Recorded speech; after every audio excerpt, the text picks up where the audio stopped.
Now, amid a crop of dispute, the United States have been ramping up pressure on China. The U.S. Senate has unanimously voted to make it the first country virtually banning all imports from Xinjiang. The bill barring imports from China's Xinjiang has received final congressional approval. The Senate vote sends the bill to President Joe Biden.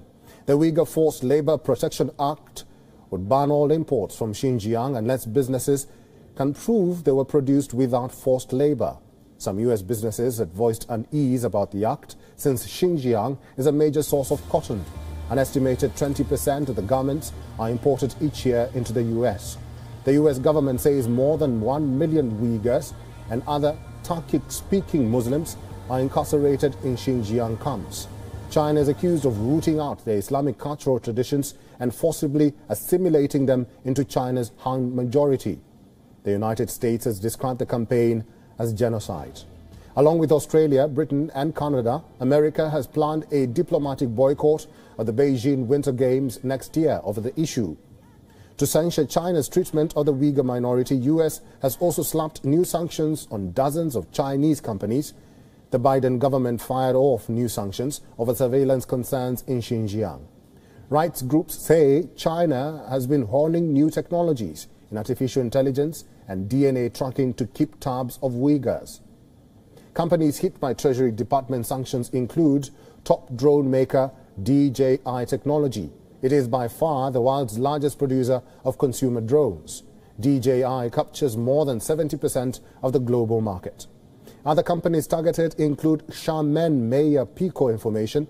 It has developed a mobile application to track files on individuals' phones. Next is CloudWalk Technology. It was developed to recognize the faces of Uyghurs and Tibetans.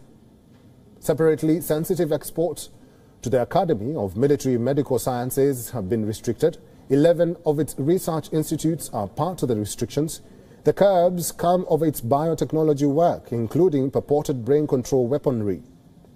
The U.S. Treasury Department added them to the list of entities suspected of having Chinese military links. The Chinese embassy in Washington called the actions unwarranted suppression that violated free trade rules. It further added that Beijing will take all essential measures to uphold the interests of Chinese companies and research institutions. Embassy spokesperson Liu Pengyu said China's development of biotechnology has always been for the well-being of mankind. The relevant claims of the U.S. side are totally groundless. End of quote. The latest string of actions could worsen already rocky relations between Beijing and Washington. Remember, leaders of the two world powers held a virtual meeting last month in an attempt to establish guardrails and prevent the two superpowers from sliding towards conflict.